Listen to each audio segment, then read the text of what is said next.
Hello everyone. Welcome to Success Stories with Shankar IAS Academy. Today we have with us Ms. Meera.K, who has successfully cleared UPSC Civil Service Examination 2020 with an All India rank of 6.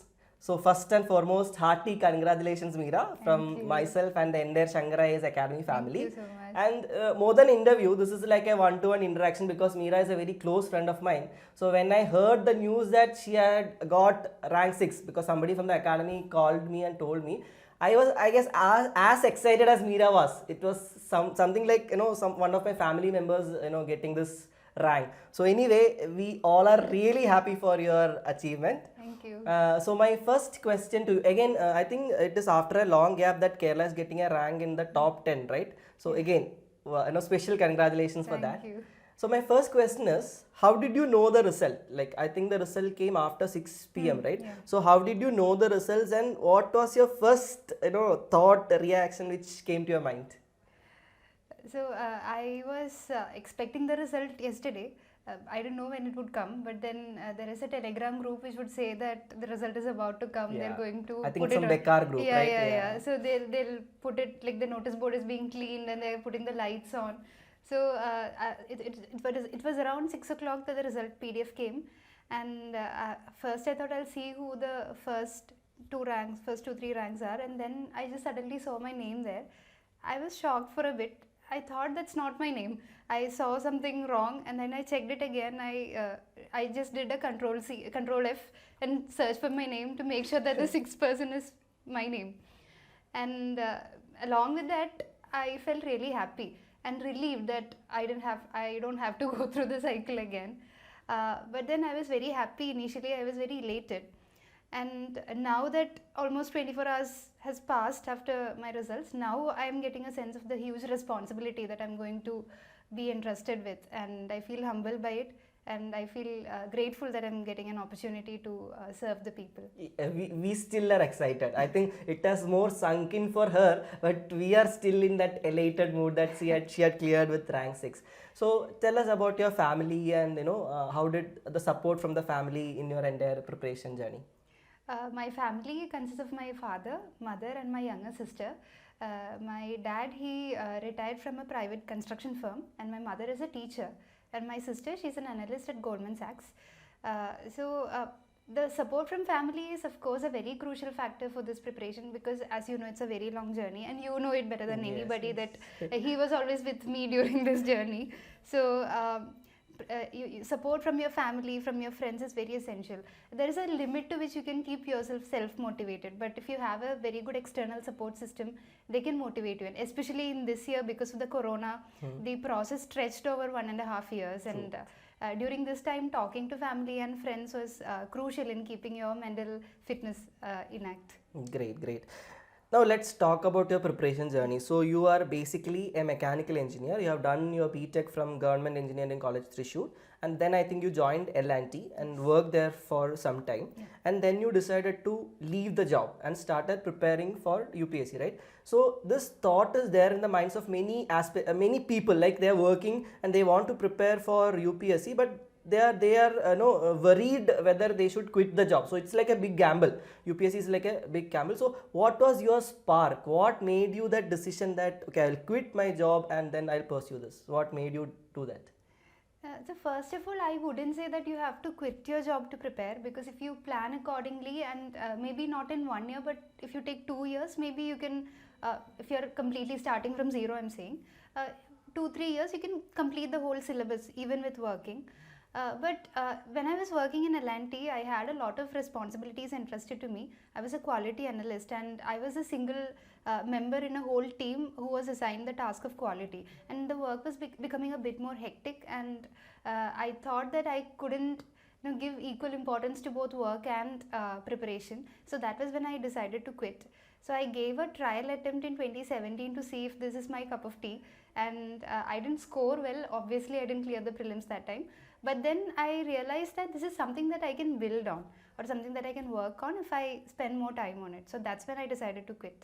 Okay, and happy that it has finally successfully ended, Yes. right? So when did you decide that you want to pursue, civil service, and did you do any preparation when you were in college, or even while you're working in L&T? Did you do any preparations in that phase? So my mother, as I said, she's a teacher. She always used to tell me that you can prepare for this service because there is a lot to be done, and this is a very great opportunity to do so. But then I never, I seriously considered it. But then when I went to my government engineering college, I got a very robust ecosystem there where we used to discuss a lot of topics with my friends there. And I was a part of a quizzing community too. And the experiences and knowledge that I gained from that community, it helped me a lot in my preparation. So that was the only thing that I did during my college days regarding UPSC. And in L&T, till August 2017, I never did any serious preparation. But after that prelims that I gave, I started reading the basic Ncrts, and I had almost finished some 3/4 of the Ncrts before quitting and coming for preparation. Okay. After that, you started the serious preparation. Preparation. So, was there any officers or personalities or even movies that has actually that had actually inspired you for coming for the service? A lot of things, because if you look around carefully, you can find inspiration everywhere.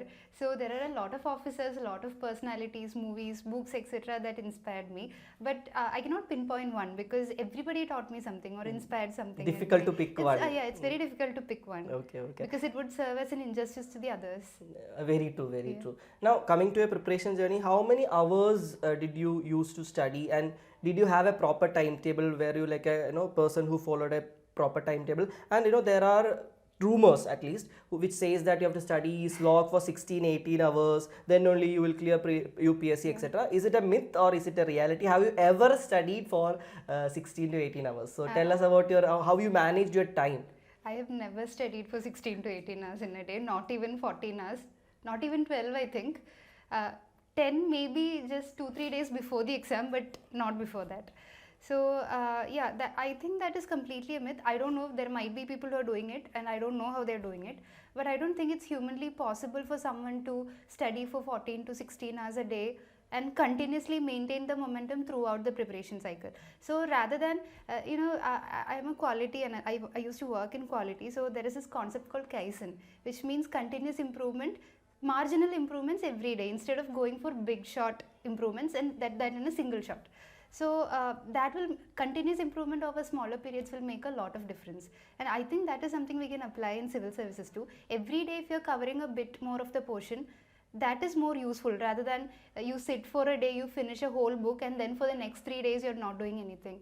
Making every day count. Exactly. Every day you have to do something rather than. So every day I used to spend some 4 to 5 hours every day consistently throughout my journey, and during the crucial time like 3 months before the prelims and 3 months before the mains, I used to spend some 8 to 9 hours maximum. Did you have a timetable or like it was impromptu preparation? I had a plan in my mind. I didn't put it into paper and I didn't draw any map and timeline and all that, but I had the books which I knew the list of books I had to cover and the things, the test series I had to do, and I used to plan accordingly. Okay. So a problem which the aspirants who are beginning, especially those who are taking coaching, face is that they lack time. Like they have almost 5 or 8 hours of class, and plus they have to read Hindu, which is taking like 3 hours for them. So they feel that they don't have time to read Ncrts or Lakshmikant, etc. So what is your advice to those aspirants who are like taking classes and feeling this time crunch? So what will you say?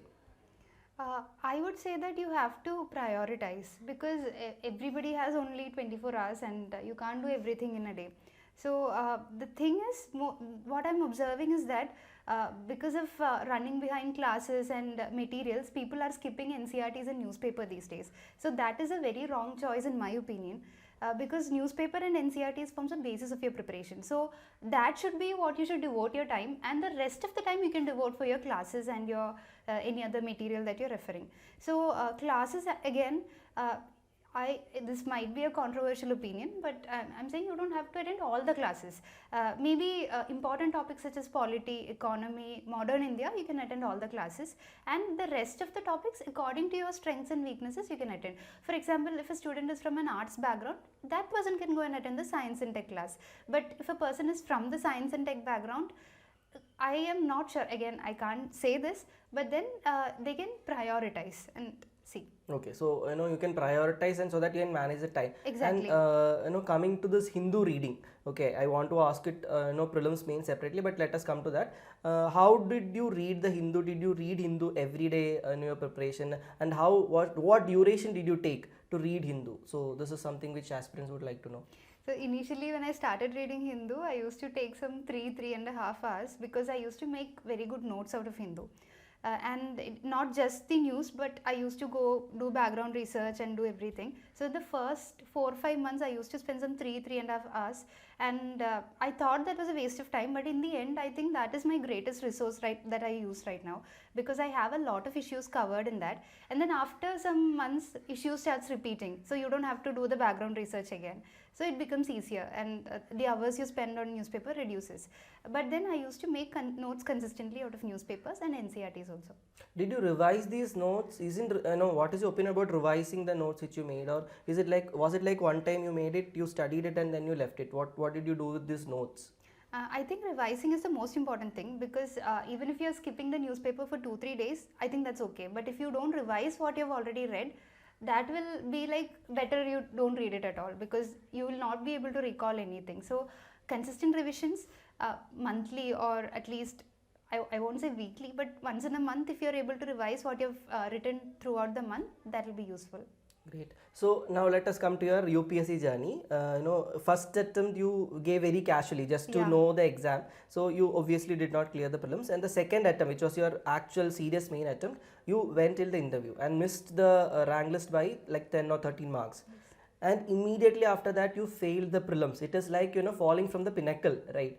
And I remember that day when the results came. Actually, we were all together, and one of our close friends, Sri Lakshmi, got the first rank in Kerala that year. So Sri Lakshmi was actually in this house, and when all the media came, she went till the interview. She and Sri Lakshmi went together, and when all the media came to this house, Sri Lakshmi was the topper, and she did not clear the interview. So even though we were all happy for Sri Lakshmi's great achievement, I know it is a trauma, like failing interview is a trauma. So I want to know, how did you bounce back? Like what motivated you, especially after that you failed the prelims? Then you started preparing again and finally successfully cleared with rank 6. So how did you bounce back? What kept you motivated during the entire journey? So I think what I saw... I think what I saw in Sri Lakshmi Chechi that year, that itself is a great motivation, because she is such a great person, and she is truly deserving of the rank she got. So, definitely. Yeah. And right now she is serving as Manandawadi sub-collector also. Yes. So I was very happy for her, and I was very inspired, because again she was also a person who did face a few failures before. I'll not say failures, but who couldn't clear in a few previous attempts. And I was thinking that if she can come back, she can bounce back and clear it, then I can also do it. So that was what I thought at that time. So that prompted me to prepare for the next prelims, but again unfortunately I missed it out by 1 mark. So I thought again, because it was a very close margin, I thought I can do it next year. So I didn't lose heart.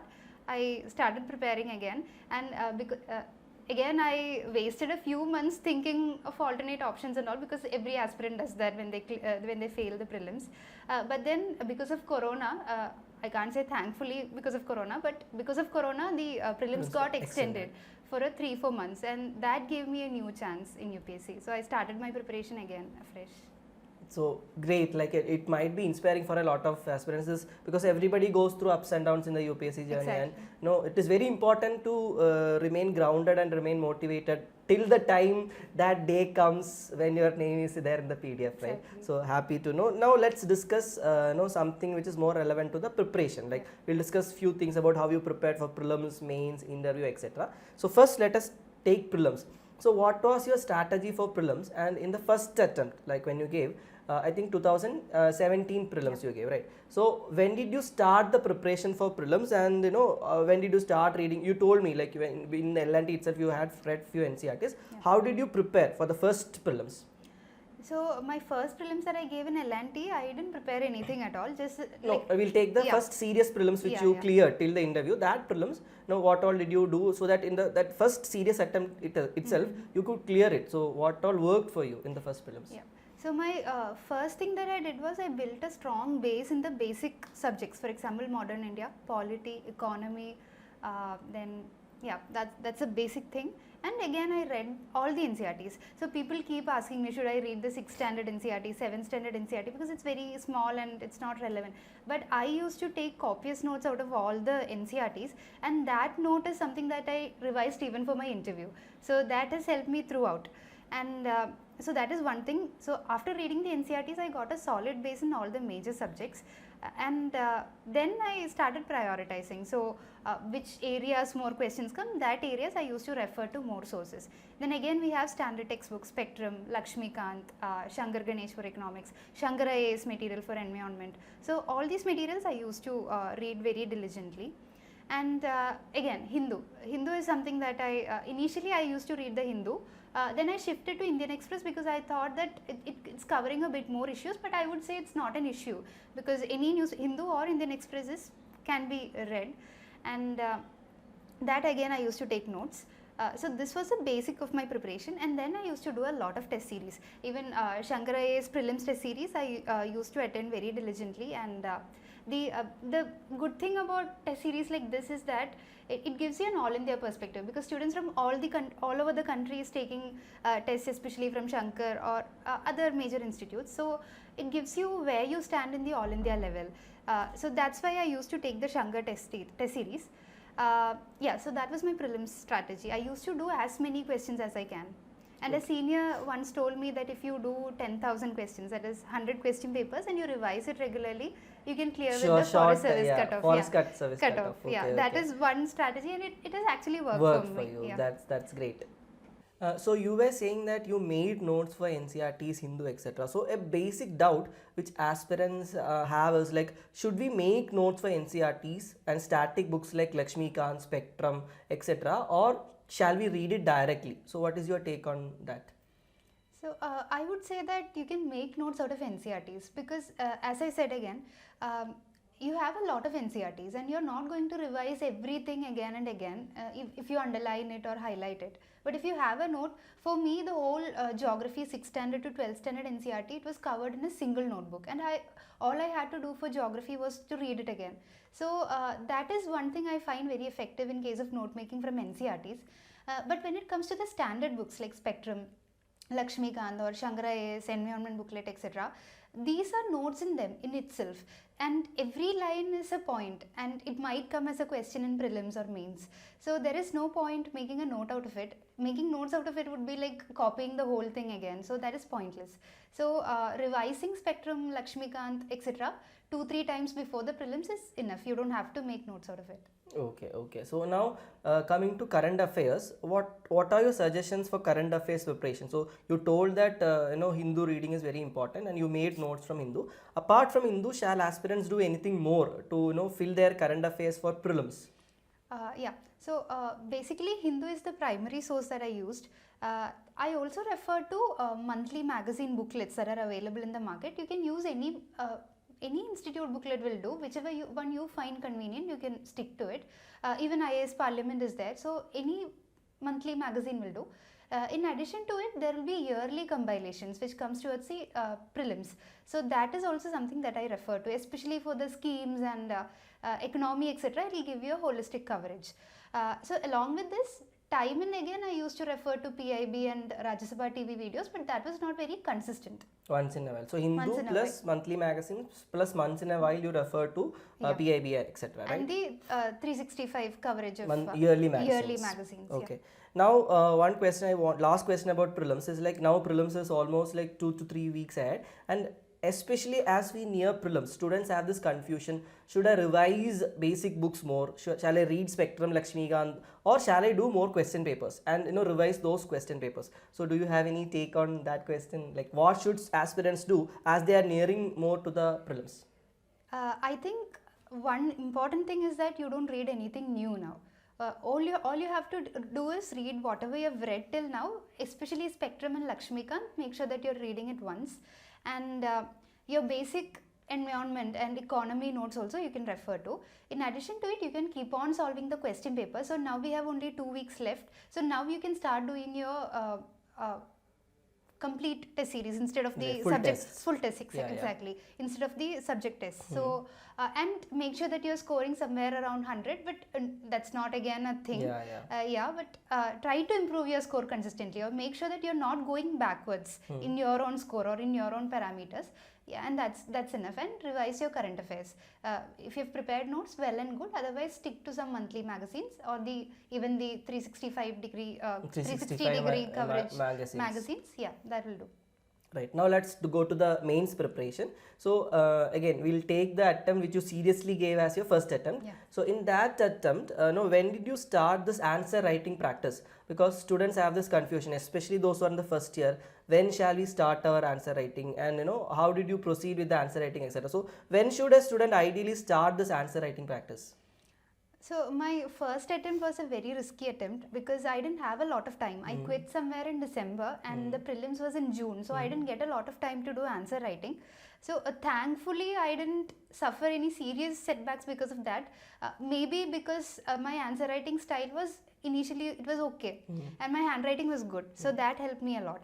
But for people first of all, there are many parameters to answer writing. There is a presentation that is involved, your handwriting, the way you present your answer, understanding the question and your content.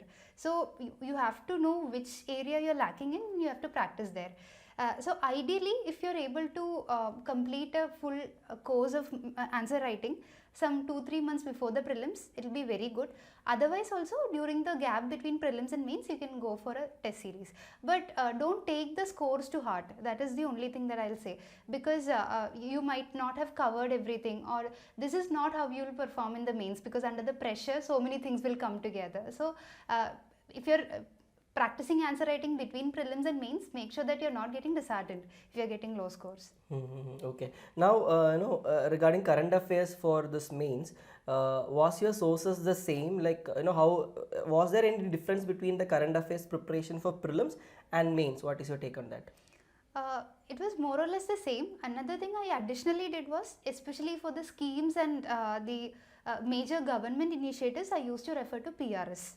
Okay. Instead of the monthly booklets or something, I used to refer to the original PRS, the scheme or whatever analysis they are doing, I used to refer to it. So it gave me a lot of government perspective, which helped a lot in answer writing, I feel. Okay. Now coming to note making for mains, there is a suggestion which is there, like you should make syllabus wise notes, and that will help you in writing answers. So did you practice that, or what is your take on making notes for the syllabus wise for a mains preparation? I think that's a very good idea, because again, as I said, in my first mains I couldn't do a lot of things, but in my second mains I did try this, especially for GS2 and GS3. GS2 initial chapters you can cover from Lakshmikant, but there are some governance related concepts and social development related which you can make bit notes. Similarly, all the topics in GS3 you can make bit notes, and that will help you immensely for your mains. Right. That has helped me a lot, at least. Okay. So this year's marks have not come out, but in your first mains, she was one of the toppers of ethics, right? And she had scored well in essay also. And these are two areas where students face a lot of dilemma, like how should I prepare for ethics? Because GS 1, 2, 3 you have set syllabus, and most of them attend classes. So it's even ethics they attend classes, but there are case studies which might be dynamic. So how to prepare for ethics and essay? What is your take? So many people say that you don't have to study anything for ethics and essay, but I'll not say that, because even in ethics there is a lot of theoretical concepts. For example, the initial parts, the aptitude, attitude, emotional intelligence, etc. If somebody asks you suddenly to define what is aptitude, you might not be able to do it. So if you have the theory part, if you've done enough, even basic books like lexicon or any book will do, that is available in the market. Now for the case study part, I would say that attempt as many case studies as you can, and try to get it corrected from another person, so that the other perspective can be known, and make sure that you're not going to extremes. So there is this popular example that we use when we say about case studies, that you're going for your civil service interview and you see a person who had an accident. So what will you do? So many people will say that I'll go to the interview, or many will say that I'll take him to the hospital and I'll not go to the interview. But the point is that you have to do both. You have to help the person and go for the interview, because otherwise you'll be losing out on something. So a utilitarian perspective, that is maximizing benefits for all, is something that's to be taken in every case study. So that angle you can build upon. And again, examples. So when I was reading newspapers, I used to collect examples for ethics, especially from your regional page and your state page. You'll get a lot of examples about Good Samaritans and etc. So this you can make use of. Even work done by any politician or bureaucrat, etc., which is very ethical in nature, that can be also quoted upon.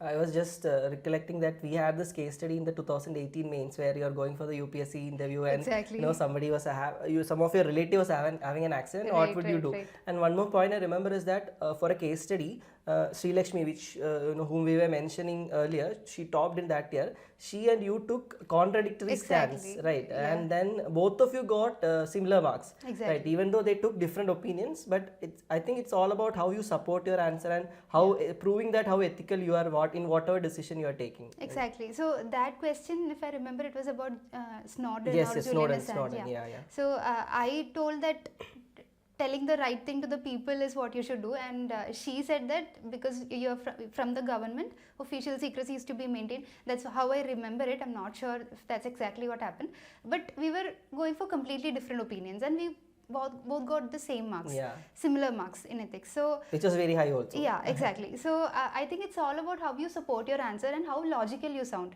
And another thing I feel in ethics is that you're not contradicting yourself over the answers, because for example, in the theory part, if there is a question about environmental ethics and you're speaking from a very environmentalist perspective, and then comes a case study and you're talking from a very development perspective, you're contradicting yourself, and you're showing that you're not a very ethical person. So I think you have to have some general sense of ethics to write ethics answers, and make sure that you're not contradicting yourself anywhere. This is again very important in case of essay and interview also. In personality test also, I feel this is important. Don't contradict. Yeah. Right. And we would be happy to hear about your experiences with Shankar IAS Academy regarding the mains preparation. So for mains, I used to, again, you know that I used to send them answers and they used to correct it for me. And especially this time, because of the corona pandemic, not many libraries were open, and Leena ma'am was the one who opened Shankar IAS for us, and I would be very thankful for her, because if she hadn't done that, I don't know, I might not even have cleared mains this time. I had a place to go and sit calmly and study, and go and write the mains very happily because of that. So I take this opportunity to thank her for this. It's always our pleasure to have aspirants. And one more question I want to ask is the importance of mains test series and having a mentor, for correcting your answers, etc. So how important is that? Because many aspirants at least initially feel that I'll write it by myself, and is it important to join a test series and having a mentor? How important is that?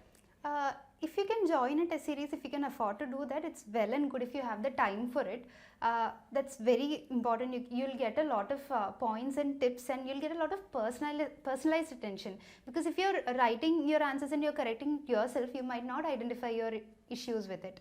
If not, at least find a person who can help you out, who is good with answer writing and who can point out your mistakes, and you can correct it later. And again, one thing that I've seen is that when people point out your mistakes in mains answer writing, I've seen people getting defensive, because it's their creative thought that is being critiqued there. So instead of being defensive, just try to take what they're saying, and if you feel that it's logical, take it and correct it. So making corrections at right time is very important. Yes, nobody is like perfect. Exactly. Nobody can write a perfect answer in the first go. So it will take a lot of practice to do that. Now let's come to your optional and optional preparation. So you took Sociology as your optional after completing B.Tech in Mechanical Engineering. So why Sociology after Mechanical Engineering? Didn't you think about taking Mechanical Engineering as an optional? No, not at all. Me myself being a mechanical engineer, I know, but still the question is Yeah. So one thing was that I passed out in 2016 and I was attempting in 2018. So 2 years had passed and I was completely off the subject. So I never thought about taking it, and I didn't have the time to do a whole mechanical engineering syllabus. And sociology, the syllabus being very concise, it was possible for me to cover it up in the 4 months that I had. So that was my initial reason. But then I started loving the subject also, because the subject is very close to me. A lot of issues that I truly want to work on, it is being discussed in sociology. So I started enjoying it, and I have to say Rajita ma'am, she helped me a lot in this, especially in answer writing, because initially again I didn't have a lot of time, and just 2 months before the mains I went to her and I started writing answers, and she was the one who gave me the confidence that I can write well in sociology. So I have to thank her also for this. I think ma'am will also be really happy that Yeah. you have cleared it. And for those who are not familiar with the academy, Rajita ma'am is the sociology faculty at Shankar IAS Academy, Yeah. and she had guided and mentored Exactly. Meera during sociology preparation. Now, I just want to ask, what are the, after you have written two mains with sociology, right? What are the do's and don'ts you feel that aspirants should do in sociology preparation? Those who are preparing with sociology, the do's and don'ts. Yeah. So the do's will be, initially you have to cover the syllabus. Especially people used to skip a lot of areas in the paper too, because it's a very generic topic and you might not feel like, for example, you have urbanization, industrialization, and you don't find a lot of materials there. So people used to skip these areas thinking they can write on their own. But I think having a few thinkers, having a few perspectives pre-made for all these areas will be very easy, will make it very easy for you to write answers in the sociological perspective. And another do I would say is that, especially again, the paper 2 is getting very dynamic these days. A lot of, for example, this year we had questions from the labor code, national education policy. So all the farm bills, all the current hot topics was covered in sociology. So whenever you find a social issue, try to find a sociological perspective that will help you there. So read your newspaper from a sociological perspective. Another pointer is that you should not skip the Ncrts. You have a lot of resources, a lot of institute materials are there, but your basic Ncrts is what will give you, especially if you're not from the sociology background, it will help you a lot. So these are the do's. And don'ts is that, the first don't I feel is that you don't have to overdo anything, because people will say you need perspectives, some people will say you need thinkers, some people will say you need to write the whole story. So make sure that you're not overdoing anything. You're not peppering thinkers in every other sentence, or you're not building new perspectives in every other sentence. You have to make coherent and concise answers for all the mains answers. And then another don't would be, I can't recall any other don't right now. And yeah, don't take the discipline lightly. That's another thing I would say, because again, many people used to say that from engineering to sociology you chose a very easy discipline. Sociology is not an easy discipline, because it's about human beings and people who are thinking, and perspectives are very different. So you have to have that other level of, I wouldn't say other level understanding, but a secondary understanding of what is happening in the society, rather than observing it from a layman or a commonsensical perspective. So when you talk about patriarchy, many people will think of a negative thing, or some people might think of it as a positive thing. But as a sociologist or as a sociology student, you have to see it from a value neutral perspective and see the functions and dysfunctions of patriarchy. So that is how you should approach the discipline, rather than putting yourself there and taking things personally. Great. So there's a lot of insights regarding sociology, and I want to ask more about sociology, your references, etc. But those who are listening and are aspirants, we will be conducting more webinars from Meera for general preparation as well as sociology preparation. So right now I'm skipping those questions because we have to finish the interview also. Now, last question I want to ask regarding sociology is, between your two mains you wrote with sociology, did you make any changes in your preparation strategy, or what all different you did you made in their second mains with sociology? Yeah, so there were two major changes that I made. First thing was that initially I didn't have my own notes. I used to heavily depend on some institute coaching materials and some basic books like Harold Lambos and Nadeem Hussain for sociology. But in my second mains, I used to make, again, syllabus wise, topic wise notes I used to make, and I used to revise it very well. And I used to find 2-3 thinkers for every topic so that I can use it for the mains answers. So that is one thing I did differently. And second thing, this reading newspaper from a sociological perspective, I started it with my second mains only. So I used to note down current affairs and link it with the sociology syllabus so that I can use it as examples. Okay. So these are two things. So again, I'm telling you more sociology and general preparation strategies. We'll discuss more in the webinar, right? Yeah. So now let's discuss about your interview preparation. So you have attended 2 UPSC interviews. So tell us, how was the interview, and again, what changes did you make in both these interview preparations? So my first interview in 2019, it was a very factual interview, and I couldn't do well. I got an average score in that, but still I was not very satisfied with my preparation. So there were 2 mistakes that I committed. One thing was that I was not very thorough with my DAF. Second thing was I was not very thorough with the current affairs, and these 2 things are very crucial for the interview. Because my interview was towards the last day, I lost interest somewhere in between. I wouldn't say lost interest, but the fatigue took me, and I couldn't follow up through my DAF properly or my current affairs.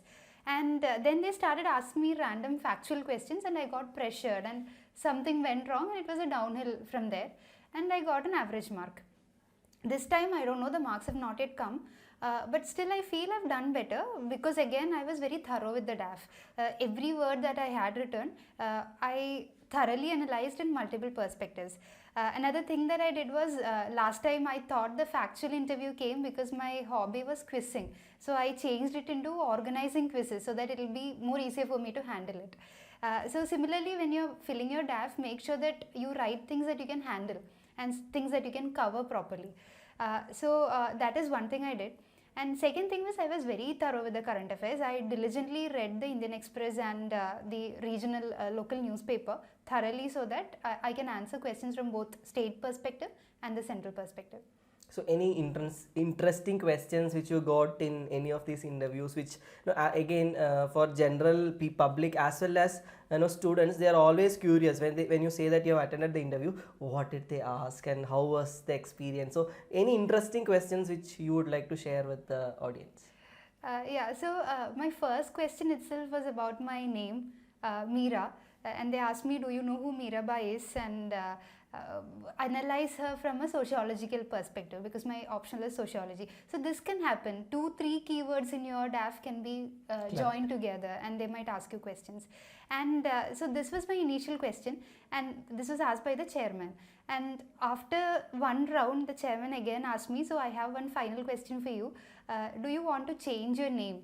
And if so, I'll give you 3 options, that is Radha, Rukmini and Yashoda, and you have to pick one out of this. So I thought that was a very interesting way of ending the interview, and I said that I'll not change. I would like to keep my name, but if I have to definitely pick one, I would pick Yashoda, because I thought she's unique compared to the other 2. No offense to Radha or Rukmini, but yeah, Yashoda is Yashoda ultimately. So, but they never asked me why I picked it or something. He said okay, and that was it. So that was my second interview. In my first interview, a lot of interesting questions came, which were factual. They asked me to name 4 countries starting with Guinea, with the word Guinea in it, and they asked me the capitals of all, and some random factual questions came, but I think that was their way of putting me into a corner or pressurizing me and testing how I would react. So I don't think it would have made any difference if I had said all the 4 and their capitals, because I was visibly pressured in the interview. So it's not about what they ask, it's about how you answer it and how you deal with it in the interviews. And one thing is that, again, Rajita ma'am came to my rescue here. She gave me a questionnaire for the questions that was asked in the sociology, and I practiced it, so it helped me a lot in building perspectives. My next question is actually connected to this only. We would be happy to hear the interview guidance experiences you had at Shankar. So Shankar helped me a lot. Initially, they gave me a very good DAF profile. So it was all the keywords in my DAF was diligently analyzed and multiple perspectives. There were many questions which I had never thought of that could be asked from my DAF. So that was the first thing that Shankar gave me as an input. And the second thing was, again, as I said, Rajita ma'am, who gave me a video and all the major questions that can be asked in sociology, she gave me, and she even gave me some model answers. So I'll not say that I studied it and I said it, but it helped me to think differently or think in a new perspective. So that was the interview experience. And last year also I had attended mock sessions at Shankar's, and even I had my forest interview also, and I got a few sessions in that also.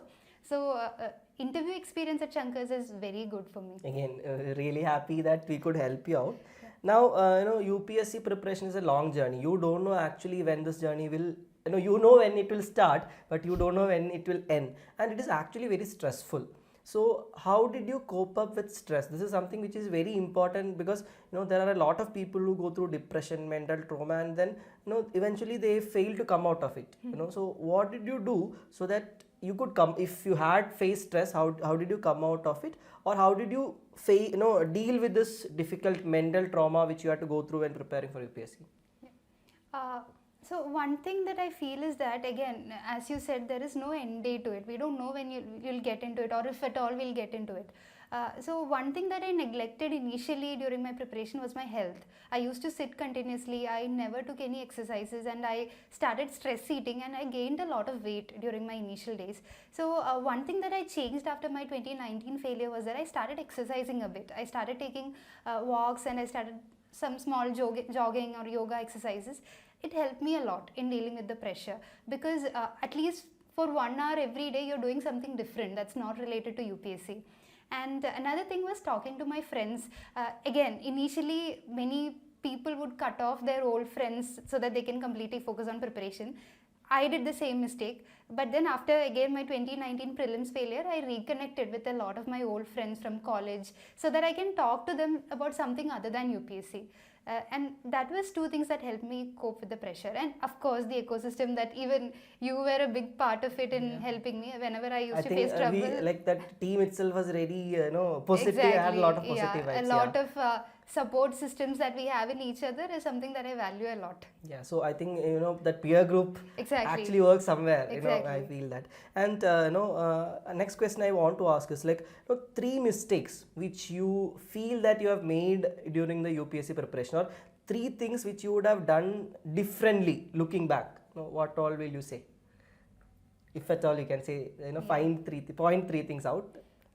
So one thing would be that I would ask myself to take interview very seriously in the first attempt, because I took it lightly, because I had this overconfidence that I can speak, so I can manage, and I can say I don't know. But that's not the case. You have to have some amount of content, and you have to fine tune yourself. So that's one thing.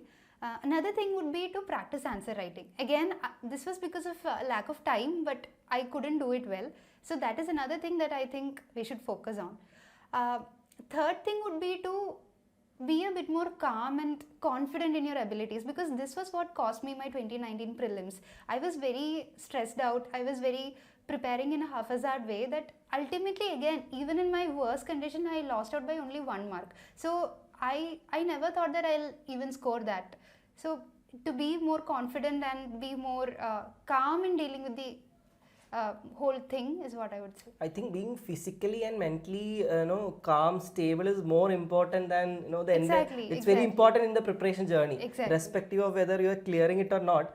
It is very important to be physically, as you were saying in the last answer also, you tried, changed your habits and all, so that actually matters, and it does help you in clearing the exam, right? Even I was stress eating a lot and a lot of junk food. So one thing I did was, I would not suggest this, but I turned vegetarian so that I'll not eat a lot. She is like, she has lost a lot of weight also right now, which she's enjoying, but this is something which we enjoy. Right, okay. So I'll come to my next question, is regarding your hobbies. So what all are your hobbies? Like UPSC is a difficult phase again. Did you still follow your hobbies, and what all are your hobbies? So one of my favorite hobbies is quizzing. So active quizzing was not possible during, I couldn't travel for quizzes, but I used to follow them. Whenever we have this YouTube videos we'll get of quizzes, slide share presentations will come. So I used to look into it every now and then. And then we have some groups also where informal quizzes are conducted, so I used to attend that. And last 1 year, because of corona pandemic, nothing was happening. My another hobby was leisure reading. As you can see, I not UPSC related, but novels and generic things. I did that a lot.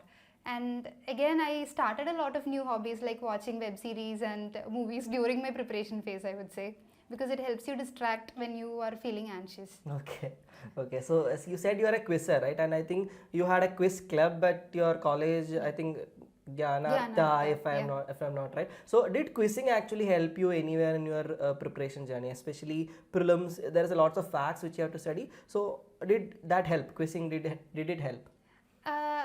I wouldn't say you have to be a quizzer to do well in prelims, and the facts that we have in quizzes is not something that's UPSC related. But then definitely one thing that helped was the way we analyze things, because we try to look for trivias and some things that are not observed by a lot of people. So that's how we frame quizzes. So that helped me remember a lot of things. Some trivias associated with something would help me remember the basic fundamentals behind it.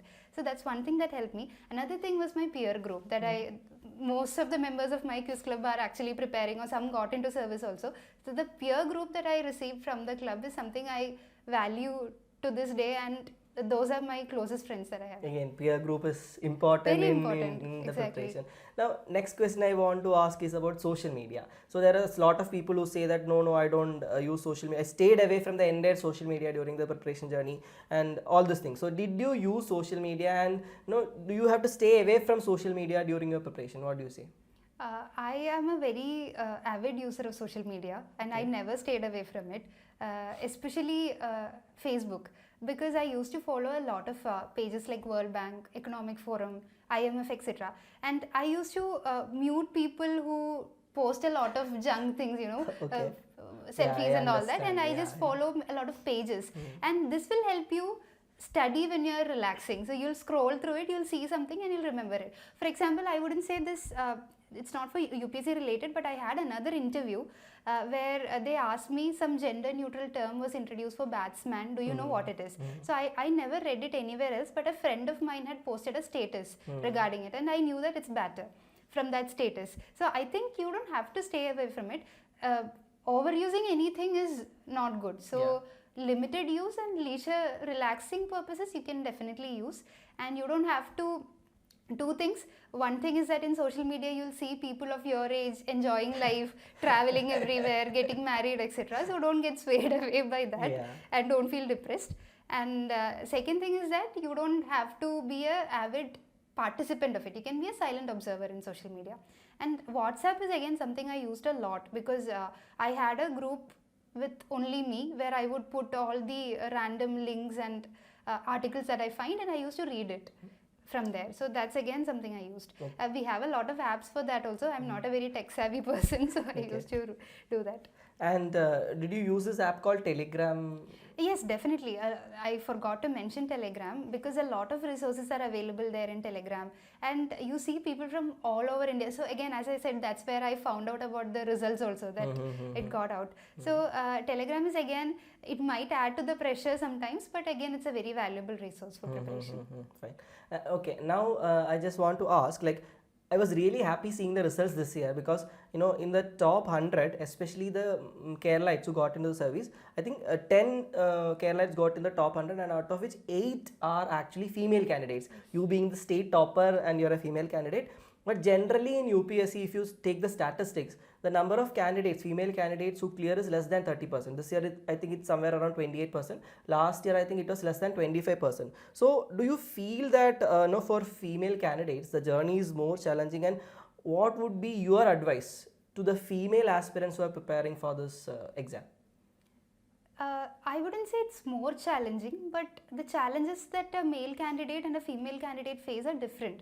For male candidates, it's all about finding jobs and improving their careers. For female candidates, it might be getting married, because a year gone and you'll be like from 26, you'll be at 27, and it's considered late in our country. So the challenges are different, the pressures are different from the society.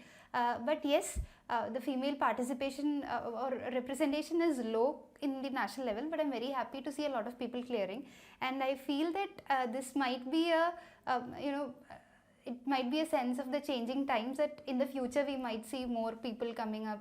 And again, in Kerala now we have a lot of lady officers who are doing exceptionally well. So this might be, let this be a watershed year where exactly. the trend actually changes. And 50%, I actually want 50% female candidates in the list. Hope that will happen Hope that one will day. happen in the future. Yeah. So my next question is a kind of hypothetical question, okay? Like, what advice would you give to a younger Meera who has just completed her college and is thinking about UPSC as a career option, and you're seeing that young Meera, and what advice would you give today after clearing the exams, looking back? I don't have any particular advice, because I have enjoyed the journey a lot.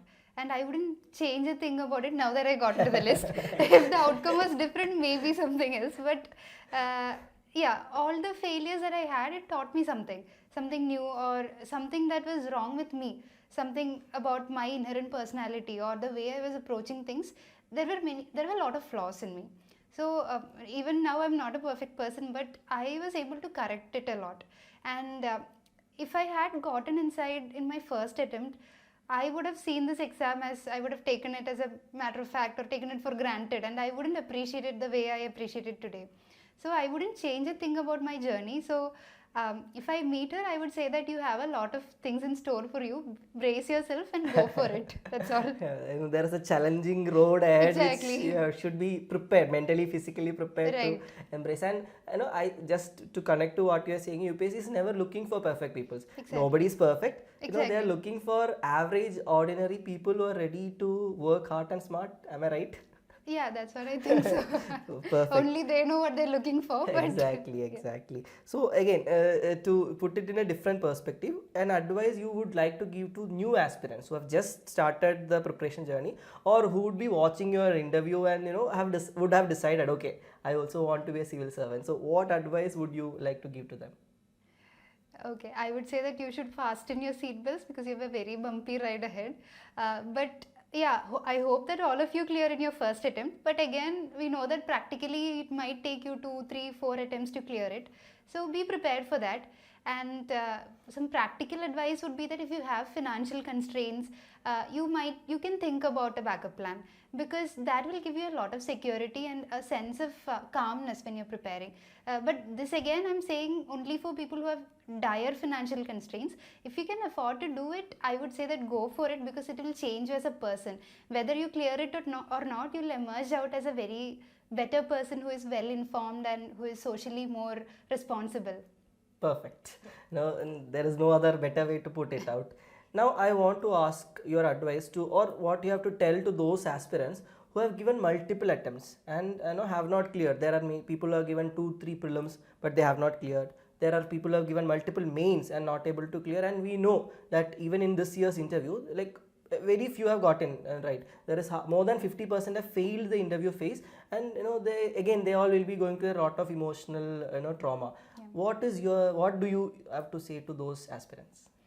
So those who couldn't clear it this time, I understand the pain, because nobody can understand it better than me, or even you know the pain. What those happens, who have experienced the failure know it better. They'll know it a lot. So I would say that give yourself some time, just relax, sit back, and once you're ready for it, reflect back on what happened, what went wrong, and maybe we can wait for the mark list also this year's. And those are repeatedly failing in prelims or mains. What I would suggest is that there is something that you're not doing right. That is for sure, because there are some people who clear at different stages or fail at different stages at different times. So they have something other than strategy. But if you're never clearing prelims or never clearing mains, I would say that it's very easy for you, because there is something you're not doing right. Find it, correct it, and you'll clear it. Again, great. Now, I know that you still don't know what is in store for you. You know, it's a whole new world. But as a potential IAS officer, because when you decided that you want to write this exam, there would be some thought which would have been inside you. You know, I want to do certain things as an IAS officer once I get into a service. So, what would you like to do for the nation? And hopefully, you will be back to Kerala as a home cadre. So, what would you like to do for our state as well as for the nation? I wouldn't say that I have to do work in a particular area, because that's exactly why many of us choose civil services, because of the diversity that it offers us. We get to work in a lot of areas, and all I want to do is that whichever area or whichever duty is assigned to me, big or small, it doesn't matter. I want to do it to the best of my abilities and do it well. That's all. Perfect. Now, Meera has already told in multiple sections how Shankar IAS Academy has helped in prelims, mains, interview, etc. And Shankar IAS Academy is happy that she's one of our mentors, she's one of our students, and now we see you on the other side as an officer who's going to. We are sure that you're going to do great jobs in future. So, finally, your takes and thoughts about Shankar IAS Academy.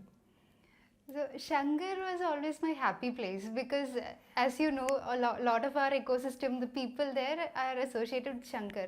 So it was my go-to place whenever I had a lot of anxiety or stress, and going there, sitting there and talking to the people there itself was a very lightening experience for me. And then again, I'll have to specially mention Rajida ma'am here, who helped me tremendously with sociology, especially the answer writing part, and her inputs in fine-tuning a lot of my content, I feel have helped me a lot in my mains. So a special thanks to her. And then again, Leena ma'am. We cannot forget Leena ma'am, because she was the one who opened Shankar for me. And she was like, come here, sit here, do whatever you want to do, just clear the prelims or clear the mains. And that was the experience there. And all the people there, everyone was so helpful that you'll feel like something is wrong, because when you're outside, people are not this helpful, and when you come inside Shankar, everyone is suddenly so helpful that you feel like you've shifted from one dimension to another dimension. So it was a very nice and positive experience that I had at Shankar's. So I would like to take this opportunity to thank everyone at Shankar's. I'm not mentioning by people because I might miss out someone, and that wouldn't be right. But everyone there, all the staff associated, all the faculties, and even the students, because I've learned a lot from my students also by mentoring them. I've got a lot of positive aspects from them. So everyone associated with Shankar, a heartfelt thank you. So beyond a friend, like we know personally beyond Shankar, but as a part of Shankar IAS team, we would like to thank you for choosing Shankar as a part of your preparation journey, coming to us, approaching us, and so that we could help you out. That is most important.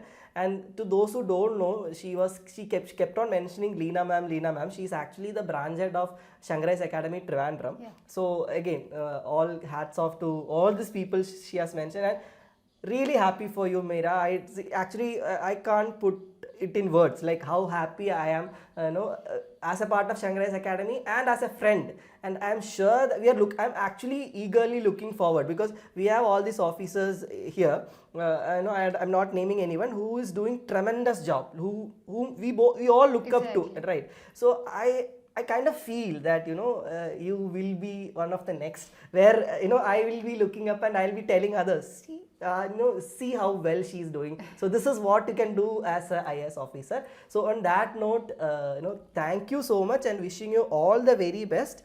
And that's it. Thank you so much. Thank you so much. Thank you.